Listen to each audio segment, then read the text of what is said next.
तो हम क्या पढ़ रहे थे, हम पढ़ रहे थे क्लास 11 फिजिक्स, जिसमें हमारा चैप्टर चल रहा था system of particles and rotational motion.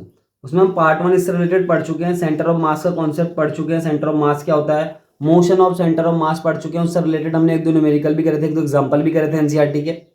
आज हमारा पार्ट 2 है चैप्टर से रिलेटेड। उसमें हम सबसे पहला टॉपिक जो पढ़ेंगे वो पढ़ेंगे linear momentum of system of particles. हमारे पास सिस्टम ऑफ पार्टिकल्स है, उसका लीनियर मोमेंटम कैसे निकालेंगे वो चीज हमें यहाँ पे जाननी है। तो स्टार्ट करते हैं। हम अच्छे जानते हैं the linear momentum of a particle P equal to M V. देखो किसी भी पार्टिकल की, अगर हम एक पार्टिकल की बात करें तो उसका लीनियर मोमेंटम कैसे निकल के आता है, P equal to M into V, means mass into velocity. Single particle का जो है लीनियर मोमेंटम इस तरीके से निकल के आ जाता है। अगर हम बात करें फोर्स की, तो फोर्स इक्वल टू क्या होता है, according to Newton second law, dp upon dt, the rate of change of momentum is called the force. इस चीज को भी ध्यान रखना है, the rate of change of momentum is called the force. ये न्यूटन का सेकंड लॉ है, इसको हम इस तरीके से लिखते हैं, F equal to dp upon dt। P is momentum, where F is the force on the particle, और F क्या है, फोर्स ऑन द पार्टिकल, यानी कि पार्टिकल पे लगने वाला फोर्स। अब हमें पढ़ना है क्या, linear momentum of system of particles, मतलब हमारे पास एक सिस्टम होगा पार्टिकल्स का, उसके लीनियर मोमेंटम के बारे में हमें जानना है। तो consider a system of n particles with masses m1 m2 up to mn। हमारे पास एक सिस्टम ऑफ एन पार्टिकल्स है जिसमें मास दे रखे हैं, जिसके क्या है रिस्पेक्टिवली मास है m1 m2 up to mn, and their velocity v1 v2 v3 up to vn। और उनकी जो वेलोसिटी है मास m1 की, मतलब हमारे पास एक सिस्टम है उसमें n पार्टिकल्स हैं, उसमें जो पहला पार्टिकल है जिसका मास m1 है उसकी वेलोसिटी v1 है, जो सेकंड पार्टिकल जिसका मास m2 है उसकी वेलोसिटी v2 है। इसी तरीके से सारे पार्टिकल की वेलोसिटी अप टू vn तक है। Therefore the linear momentum for system of particles, तो ये जो सिस्टम ऑफ पार्टिकल्स है यहाँ पे, इसके लिए लीनियर मोमेंटम कैसे निकल जाएगा भाई, total momentum equal to the momentum equal of the first particle plus momentum of second particle plus up to momentum of nth particle. यानी कि सारे पार्टिकल का मोमेंटम निकालेंगे, उनको ऐड कर देंगे तो total linear momentum of the system निकल के आ जाएगा। अब हम क्या करेंगे, तो P1 की जगह हम रख देंगे m1 v1, मास इंटू वेलोसिटी, यानी कि पहले पार्टिकल का मास पहले पार्टिकल की वेलोसिटी। इसी तरीके से P2 के लिए रख देंगे हम m2 इंटू v2, यानी कि मास 2 एंड वेलोसिटी 2, यानी कि सेकंड पार्टिकल की मास और वेलोसिटी। और उसके बाद ये देखो इसी तरीके से अप टू mn पार्टिकल तक, यानी कि nth पार्टिकल तक आ जाएंगे। nth पार्टिकल का मास mn है और उसकी वेलोसिटी vn।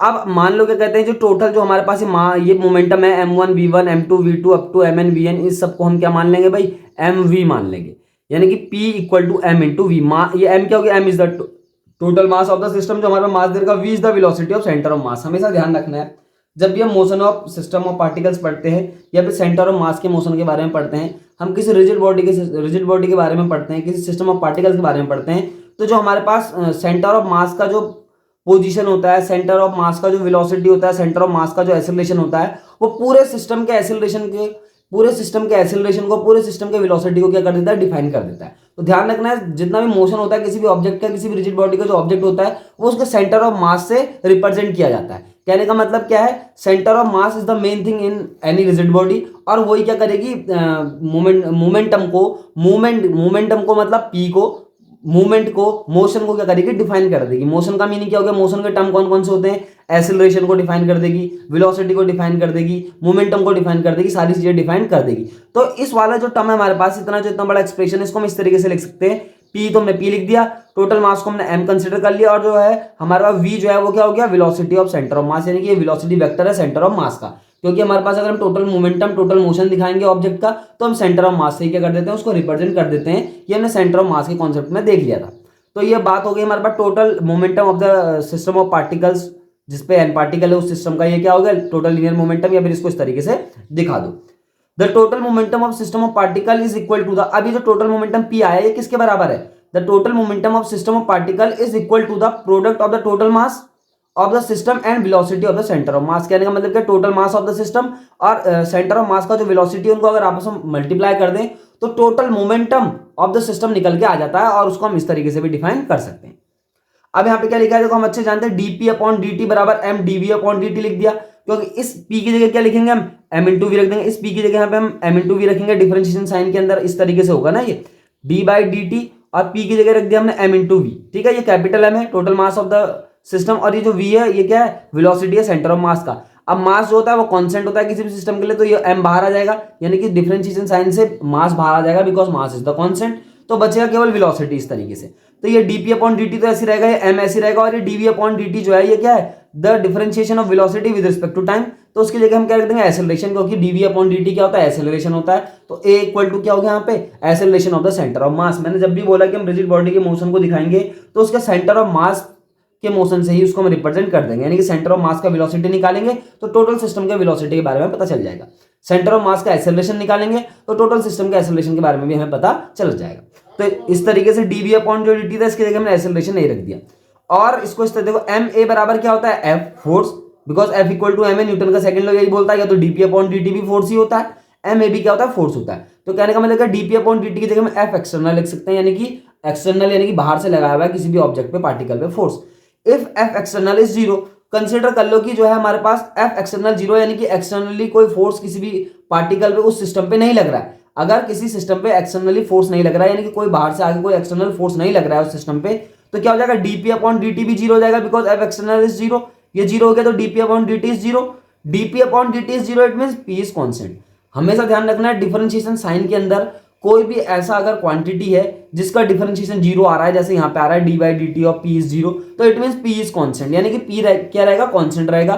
तो यही कहता है लीनियर कंजर्वेशन का जो प्रिंसिपल था वो भी यही है, लीनियर कंजर्वेशन ऑफ मोमेंटम, है ना। क्या था लीनियर मोमेंटम का जो कंजर्वेशन था उसका भी प्रिंसिपल यही है कि अगर एफ एक्सटर्नल जीरो हो जाए, यानी कि बाहर से लगने वाला कोई फोर्स ना लगे ऑब्जेक्ट पे, तो क्या होगा उसका टोटल लीनियर मोमेंटम क्या हो जाएगा कंजर्व रह जाएगा इस तरीके से। तो पी इक्वल टू हम कांस्टेंट लिख सकते हैं। तो यही हमारे पास क्या था, देखो मैंने बोला लीनियर कंजर्वेशन ऑफ मोमेंटम का जो प्रिंसिपल है वो यही बोलता है, if there is no external force from outside in any system या on any system, then the total linear momentum of the system remains conserve. तो यही लीनियर मोमेंटम का कंजर्वेशन है, और उसको हम यहाँ पे से इतना भी समझ सकते हैं कि लीनियर मोमेंटम के कंजर्वेशन को इन 2-3 टर्म में आराम से समझा जा सकता है। तो ये linear momentum of system of particles हो गया। सिस्टम ऑफ पार्टिकल्स है जिसमें n पार्टिकल है जिनकी वेलोसिटी भी दे रखी है, तो उसका हम लीनियर मोमेंटम को कुछ इस तरीके से डिफाइन कर देंगे। तो इस चीज को ध्यान रखना लीनियर मोमेंटम क्या होता है। आगे आते आते इस चैप्टर में हम अभी तो हम लीनियर मोमेंटम पढ़ रहे हैं, अभी तो हम पिछले चैप्टर में जो हमने पढ़े हैं ट्रांसलेशन जो मोशन पढ़ा है उससे रिलेटेड टर्म ये भी हम सीख रहे हैं। अब धीरे धीरे जैसे हम इस चैप्टर में आगे पढ़ेंगे तो हम रोटेशनल मोशन से रिलेटेड टर्म भी सीखते चल जाएंगे। रोटेशनल मोशन से रिलेटेड टर्म क्या होते हैं, देखो कुछ हम पहले भी सीख चुके हैं। एंगुलर वेलोसिटी क्या होती है, एंगुलर एक्सेलरेशन क्या होता है, एंगुलर फ्रीक्वेंसी क्या होती है, और अब हमने इस चैप्टर में क्या सीखना है, कपल सीखना है, इट मींस टॉर्क के बारे में सीखना है। लीनियर मोमेंटम हम पढ़ चुके हैं, हमें एंगुलर मोमेंटम सीखना है ना। तो ये और इसमें मूवमेंट ऑफ इनर्शिया, तो इस चैप्टर में बहुत सारी नई नई चीजें आएंगी। तो पहले हम पुरानी चीजों को रिकैप कर रहे हैं, फिर हम उसको आगे क्या करेंगे कंटिन्यू कर देंगे। तो हमारे पास जो linear momentum of system of particle है उसको कुछ इस तरीके से आप लिखेंगे अगर कहीं पे आता है तो। अब हम नेक्स्ट टॉपिक पढ़ लेते हैं। हमारे पास नेक्स्ट टॉपिक क्या है, वैसे हम इस टॉपिक को पहले ही पढ़ चुके हैं। टॉपिक का नाम क्या है, vector product of two vectors. हमारे पास दो वेक्टर है, उनका वेक्टर प्रोडक्ट निकालना है। इस टॉपिक को हम पहले भी पढ़ चुके हैं, लेकिन इस टॉपिक को एक बार फिर से पढ़ते हैं। वेक्टर अलजेब्रा में मैंने टॉपिक क्लियर कर दिया था, लेकिन फिर भी इसको हम पढ़ लेते हैं। क्या लिखा है यहाँ पे भाई, a vector product of two vectors A and B is a vector C such that C equal to A B sine theta. कहने का मतलब कि अगर ए और बी हमारे पास दो वेक्टर दे रखे हैं और उनका हमें क्रॉस प्रोडक्ट निकालना है। देखो वेक्टर प्रोडक्ट को हम क्रॉस प्रोडक्ट भी कहते हैं। तो जब भी हम दो क्वांटिटी का क्रॉस प्रोडक्ट करते हैं तो हमारे पास जो थर्ड क्वांटिटी मिलती है, यानी कि जो रिजल्टेंट मिलता है, वो भी एक वेक्टर क्वांटिटी ही मिल जाती है। यानी कि वेक्टर प्रोडक्ट से दो वेक्टर का अगर हम वेक्टर प्रोडक्ट करते हैं, जो हमें थर्ड क्वांटिटी मिलेगी, जो रिजल्टेंट क्वांटिटी मिलेगी, उसको भी हम वेक्टर क्वांटिटी ही कहेंगे, यानी कि वो भी एक वेक्टर क्वांटिटी ही होगी। तो सी इक्वल टू या तो लिख दो ए क्रॉस बी, कैसे पढ़ेंगे, vector C equal to vector A cross vector B, यानी कि ए और बी दो वेक्टर थे, उनका क्रॉस प्रोडक्ट किया, यानी कि वेक्टर प्रोडक्ट किया, जो हमारे पास थर्ड क्वांटिटी सी मिली वो भी एक वेक्टर क्वांटिटी हमें प्राप्त होगी, यानी कि मिलेगी। तो इसको बोलते हैं vector product of two vectors, और इसको दिखाते हैं ए बी साइन थीटा से। अब ये ए और बी जो है यहाँ पे क्या है, मैग्नीट्यूड है वेक्टर ए और वेक्टर बी के। इनको कैसे निकालते हैं अभी हम सीख चुके हैं। तो वेक्टर ए और वेक्टर बी के मैग्नीट्यूड है A and B. Note C is perpendicular to the plane containing A and B. याद रखना है इस बात को, बिल्कुल अपने दिमाग में फिट बैठा देना है कि जो ये जो सी है, जो वेक्टर सी है, जो थर्ड वेक्टर यहाँ पे जनरेट हो रहा है ए और बी के क्रॉस होने के कारण। देखो ए बी क्रॉस हुए, ए बी का क्रॉस प्रोडक्ट हुआ, वेक्टर ए वेक्टर बी का क्रॉस प्रोडक्ट हुआ, और थर्ड वेक्टर जो जनरेट हुआ वेक्टर सी है, और वो हमेशा परपेंडिकुलर होता है to the plane A and B. कहने का मतलब क्या है, अगर हमारे पास दो वेक्टर ए और बी इस प्लेन में है, यानी कि कागज के प्लेन में, इस प्लेन में जो हमें प्लेन यहाँ पे दिख रहा है, इस प्लेन में अगर दो वेक्टर ए और बी हैं और उनका हम क्रॉस प्रोडक्ट कर रहे हैं, तो जो थर्ड वेक्टर निकलेगा, देखो मान लो एक खाली हमें क्या करना है, एक वो करना है, क्या इमेजिनेशन करनी है। मान लो वेक्टर ए इस तरीके से हमारे पास एक हम क्या बना रहे हैं, ऑरिजिन, चलो पहले ये बना लेते हैं, क्या बना लेते हैं, एक कोऑर्डिनेट एक्सिस बना लेते हैं। मान लो ये वेक्टर ए है, यहाँ से यहाँ तक क्या है, ये वेक्टर ए है, इसको ये पॉइंट ले लो, इसको ये पॉइंट ले लो, तो ओ ए जो है उसको हम इस तरीके से दिखा देंगे, और कंसिडर कर लो ओ ए बराबर क्या हमारा वेक्टर ए है। और इसी तरीके से ओ बी भी ले लो एक, यानी कि यहाँ पे ले लो ओ बी, इसको ये तो ओ है, इसको बी ले लो, तो ये हो जाएगा ओ बी। ओ बी बराबर क्या हो जाएगा, वेक्टर बी हो जाएगा। अगर मैं इन दो वेक्टर का क्रॉस प्रोडक्ट कर दूं, देखो हमारे पास जो ए बी वेक्टर जो यहाँ पे हैं, जिसको मैंने ओ ए और ओ बी से रिप्रेजेंट किया है, दोनों के दोनों प्लेन में है। कौन से प्लेन में, ये कागज के प्लेन में, यानी कि इस पेपर के प्लेन में, यानी कि एक्स वाई प्लेन में है, क्योंकि हमने यहाँ पे एक्स और वाई प्लेन दिखा रखा है।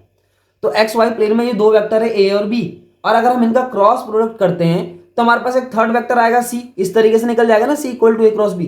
अगर हमारे पास ये दो वेक्टर है ए बी, इनका हम क्रॉस प्रोडक्ट करते हैं, और ये कौन से प्लेन में, एक्स वाई प्लेन में, तुम्हारे पास कागज के प्लेन में, प्लेन ऑफ पेपर में ये रखे हैं। अगर इन दोनों को क्रॉस प्रोडक्ट किया जाए तो थर्ड वेक्टर जो निकलेगा वो क्या निकलेगा, उसने साफ बताया, C is perpendicular to the plane containing A and B, यानी कि जो सी होगा, थर्ड वेक्टर जो होगा, वो इस कागज के प्लेन के परपेंडिकुलर हो जाएगा। कहने का मतलब क्या है, देखो जैसे मैंने पेन खड़ा कर दिया यहाँ पे, इस डायरेक्शन में हो जाएगा, या फिर into the plane of paper, या तो out of the plane of paper. Out of the plane of paper का मतलब क्या है, इस तरीके से, क्योंकि ये देखो जो मैंने पेन यहाँ पे खड़ा किया है, ये क्या कर रहा है, ये भी इस कागज के प्लेन पे क्या कर रहा है, परपेंडिकुलर है बिल्कुल।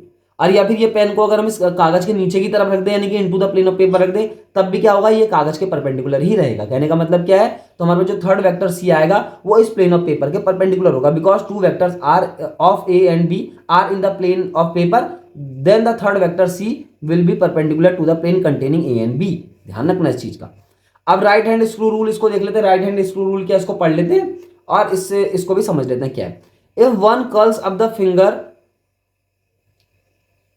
if one curls up the finger of the right hand around a line perpendicular to the plane of the vector a and b, and if the finger are curled up in the direction from a to b, अगर उसने क्या बोला, जो हमारे पास finger है वो curl कर रही है in the direction A to B, then the stretch thumbs point in the direction of C, तो हमारे पास जो स्ट्रेच थंब होगा वो क्या होगा, point in the direction of C दिखाएगा।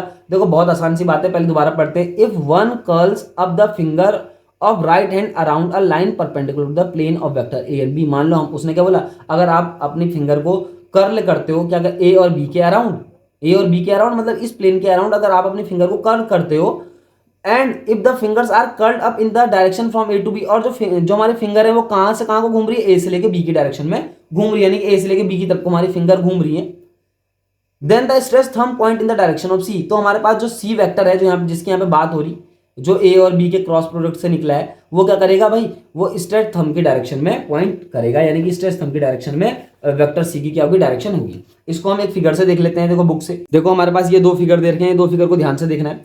ये हमारे पास देखो, ये मैंने क्या बोला, हम कौन सा रूल पढ़ रहे हैं, हमारे पास राइट हैंड स्क्रू रूल है। देखो एक स्क्रू बना रखा है यहाँ पे, तो ये जो हमारे पास ये स्क्रू का जो नीचे वाला हिस्सा है, देखो मैंने बोला इस स्क्रू को कुछ इस तरीके से रखा हुआ है। देखो यहाँ पे तो कागज में ऐसा ही दिखता है, स्क्रू को कुछ इस तरीके से रखा हुआ है। देखो जैसे मैंने यहाँ पे पेंसिल खड़ी कर दी ना, इस तरीके से ये स्क्रू यहाँ पे रखा हुआ है, यानी कि प्लेन ऑफ पेपर में इसका नीचे वाला हिस्सा है, जो यहाँ पे ये हिस्सा दिख रहा है, देखो आपको ये वाला, ये जो यहाँ पे ये क्या दिख रहा है, ये सर्कुलर हिस्सा दिख रहा है आपको, ये क्या प्लेन ऑफ पेपर में इस तरीके से, जैसे मैंने पेंसिल रखी है ठीक इसी तरीके से स्क्रू भी प्लेन ऑफ पेपर में रखा हुआ है। तो हमारे पास जो प्लेन ऑफ पेपर में है वो ए और बी वेक्टर है, जैसे मैंने यहाँ पे चित्र बना के दिखाया तुम्हें भी, ए और बी वेक्टर क्या है, इस प्लेन ऑफ पेपर में ही है। तो जो ये थर्ड वेक्टर है, देखो ये इस तरीके से घुमा रहे हैं, जिन्होंने यहाँ पे एरो दिखा रखा है, इस तरीके से आपकी उंगलियां जो है, फिंगर जो है कर्ल कर रही हैं ए से लेके बी की डायरेक्शन में। तो जो थर्ड वेक्टर होगा वो क्या होगा, देखो ए और बी के परपेंडिकुलर होगा। मैंने क्या बोला, ए और बी तो इस प्लेन ऑफ पेपर में इस तरीके से, जैसे मैंने पेंसिल खड़ी करी, तो पेंसिल का जो बेस है वो क्या हो रहा है, इस प्लेन ऑफ पेपर पर टच हो रहा है। तो प्लेन ऑफ पेपर पे दोनों वेक्टर हो गए ए और बी। तो अब पेंसिल जिस डायरेक्शन में, पेंसिल की नोक जिस डायरेक्शन में आपको दिख रही है यहाँ पे, इस डायरेक्शन में क्या होगा, सी का क्या होगा, डायरेक्शन हो जाएगा, यानी कि ए और बी जो इस प्लेन ऑफ पेपर पे हैं, और उसका जो रिजल्टेंट निकलेगा क्रॉस प्रोडक्ट करके, वो वेक्टर सी निकल रहा है, और उसका डायरेक्शन इस पेंसिल की नोक की डायरेक्शन में होगा। वो यहाँ से साफ आपको समझ में आ जाएगा। तो यही हमारे पास क्या है, क्या है आपका राइट हैंड स्क्रू रूल है, इसको अच्छे से समझ लेना है। और इस या फिर इसको इस तरीके से भी दिखा सकते हैं। देखो ए और बी जो है इस प्लेन ऑफ पेपर पे, इसको कुछ इस तरीके से भी लिख दिया, ए और बी क्या है, इस प्लेन ऑफ पेपर में हमारी देखो उंगलियां किस तरफ को कर्ल कर रही हैं, ए से लेके बी की तरफ को सीधे से दिख रहा है। देखो इस तरफ को हमारी उंगलियां कर्ल कर रही है ना, दिख रही है ना, ये इस तरफ को हमारी उंगलियां कर्ल कर रही है, घुमा के हमने इस तरफ को, तो घुमा के हमने अपनी उंगलियां इस तरफ को घुमा के, मतलब देखो ए से लेके बी की तरफ को हमने अपनी उंगलियों को क्या किया हुआ है, कर्ल किया है। जो तो थर्ड वेक्टर देखो हमारा जो ये अंगूठा किस डायरेक्शन में पॉइंट कर रहा है, अपवर्ड डायरेक्शन में, यानी कि इस तरीके से पेंसिल की नोक की डायरेक्शन में क्या कर रहा है, वो रिप्रेजेंट कर रहा है। तो वेक्टर सी जो है यहाँ पे क्या दिखाएगा, ए और बी के क्रॉस प्रोडक्ट का क्या दिखा देगा, फाइनल फॉर्म, यानी कि उसकी डायरेक्शन दिखा देगा। ए और बी के क्रॉस प्रोडक्ट से जो हमें थर्ड क्वांटिटी सी मिली, उसके डायरेक्शन को वो यहाँ पे रिप्रेजेंट करेगा। तो हमें इसको फिगर से इतना ही समझना था। तो ध्यान रखना, ये जो रूल है बहुत इंपॉर्टेंट है, ये क्लास 12th में जब आप फिजिक्स पढ़ेंगे वहां पे इसका बहुत यूज होगा। अब हम क्रॉस प्रोडक्ट समझ चुके हैं, हमने पहले भी पढ़ा था, यहाँ पे थोड़ा सा रिकैप कर ले। यहाँ पे हमने क्रॉस प्रोडक्ट की प्रॉपर्टी पढ़ ली कि क्या कहते हैं, जो हमारे पास थर्ड वेक्टर सी मिलता है ए और बी के क्रॉस से, उसकी डायरेक्शन कहाँ से कहाँ को होती है। अब हमारे पास नेक्स्ट टॉपिक पढ़ लेते हैं, हमारे पास है properties of the vector product. हमारे पास वेक्टर प्रोडक्ट की कुछ प्रॉपर्टी होती है, ध्यान रखना है। A cross B minus B cross A के बराबर होता है। देखो मैंने यहाँ पे वेक्टर लगा नहीं रखे हैं, तो जितने भी यहाँ पे क्वांटिटी इन सब पे वेक्टर ही लगाने हैं। वैसे देखो ये हो जाएगा वेक्टर ए, ये हो जाएगा वेक्टर बी, ये हो जाएगा बी और ए। देखो याद रखना ए क्रॉस बी कभी भी क्या बी क्रॉस ए के बराबर नहीं होता, हाँ लेकिन उसके माइनस साइन के बराबर वो हो जाता है। यानी कि ए क्रॉस बी निकालोगे और बी क्रॉस ए निकालोगे तो दोनों बराबर आएंगे लेकिन माइनस साइन के साथ। नेक्स्ट क्या लिखा है, अंडर रिफ्लेक्शन। अंडर रिफ्लेक्शन मतलब on taking the plane mirror image, यानी कि अगर आप एक मिरर लगा दे किसी वेक्टर के सामने तो क्या होगा, देखो x axis minus x axis की तरह दिखेगा उसके अंदर। मैंने क्या बोला, अगर आप किसी कोऑर्डिनेट एक्सिस के सामने, पहले कोऑर्डिनेट एक्सिस को ले लो, आपने कोऑर्डिनेट एक्सिस लिया एक्स वाई जेड, एक एक्सिस लिया, उसके सामने एक क्या रख दिया, मिरर रख दिया, तो क्या होगा, एक्स डायरेक्शन जो होगा वो माइनस एक्स में चला जाएगा मिरर के अंदर। यानी कि मिरर पे जो इमेज बनेगी वो एक्स डायरेक्शन माइनस एक्स होगी, यानी कि माइनस मिरर के अंदर जो इमेज बनेगी कोऑर्डिनेट एक्सिस की, यानी कि एक्स एक्सिस की जो इमेज बनेगी वो माइनस एक्स होगी, वाई एक्सिस की जो इमेज बनेगी वो माइनस वाई होगी। इसी तरीके से जेड एक्सिस की जो इमेज बनेगी वो माइनस जेड बन जाएगी मिरर के अंदर। अब हमारे पास दो वेक्टर हैं, मान लो ये जो हमारे पास कोऑर्डिनेट एक्सिस जो हमने एक्स वाई जेड माना है, इसके अंदर दो वेक्टर हैं, एक वेक्टर ए है और एक वेक्टर बी है, और उसके सामने हमने मिरर ला के रख दिया। तो वेक्टर ए जो है उसको माइनस ए से रिप्रेजेंट कर देंगे क्योंकि वहाँ पे मिरर हो गया, सारी जो फिगर है वो बिल्कुल अपोजिट हो जाएंगे। इस तरीके से जो वेक्टर बी था उसको माइनस बी से दिखा देंगे। मैंने बोला ये जो वेक्टर है सारे के सारे, ध्यान रखना ये वेक्टर है ना, ये सब पे वेक्टर लगा देना, इस तरीके से वेक्टर लग जाएगा। तो देखो क्या होगा, देखो ए को हम माइनस ए से रिप्रेजेंट कर देंगे, बी को माइनस बी से रिप्रेजेंट कर देंगे रिफ्लेक्शन के दौरान, यानी कि मिरर इमेज के दौरान। तो ए क्रॉस बी कैसे निकल जाएगा, ए की जगह माइनस ए रख देंगे, बी की जगह हम क्या रख देंगे, माइनस बी रख देंगे, तो दोबारा से ए क्रॉस बी निकल के आ जाएगा। कहने का मतलब क्या है, अगर आप दो वेक्टर की मिरर इमेज लेते हैं तो मिरर इमेज लेने से उनके क्रॉस प्रोडक्ट पे कोई भी असर नहीं पड़ेगा, बिल्कुल वैसे का वैसा ही निकल के आएगा जैसे पहले निकल रहा था। अब ये जो थर्ड है, देखो ए क्रॉस बी प्लस सी, इसको हम ऐसे लिख सकते हैं ए क्रॉस बी प्लस ए क्रॉस सी। बहुत आसान है, मैंने बोला यहाँ पे भी वेक्टर है, ए के ऊपर बी के ऊपर भी और सी के ऊपर भी। कुछ चीज़ और याद रखनी है वेक्टर प्रोडक्ट की, पहले भी सीख चुके हैं लेकिन फिर भी याद करना, रिकैप करना बहुत जरूरी है। आई क्रॉस आई, यानी कि I cap cross I cap, और equal to J cap cross J cap equal to K cross क्या है, K cap cross K cap equal to 0। ध्यान रखना है, कहने का मतलब क्या है, आई कैप को अगर आप आई कैप के साथ क्रॉस करते हैं, जे कैप को जे कैप के साथ क्रॉस करते हैं, के कैप को के कैप के साथ क्रॉस करते हैं, तो हमेशा आपके पास 0 आएगा। यानी कि अगर दो सेम वेक्टर का आप क्रॉस प्रोडक्ट करेंगे तो आपका 0 निकल के आएगा, हमेशा आएगा। कहने का मतलब क्या है, अगर आप vector A cross vector A भी करेंगे ना तब भी आपका 0 ही निकल के आएगा। यानी कि दो वेक्टर का अगर आप क्रॉस प्रोडक्ट करते हैं तो आपको जो फाइनल आंसर मिलेगा वो 0 मिलेगा। और जो आई कैप जे कैप और के कैप जो हैं ये क्या है, यहाँ पे आपको पहले से ही पता होगा, ये यूनिट वेक्टर हैं जो रिप्रेजेंट करते हैं एक्स वाई और जेड एक्सिस को रिस्पेक्टिवली। यानी कि आई कैप जहाँ पे लिखा हुआ है इसका मतलब वो एक्स एक्सिस की बात कर रहा है, जे कैप जहाँ पे लिखा हुआ है इसका मतलब वहाँ पे वो वाई एक्सिस की बात कर रहा है, जहाँ पे के कैप लिखा है इसका मतलब वो जेड एक्सिस की बात कर रहा है।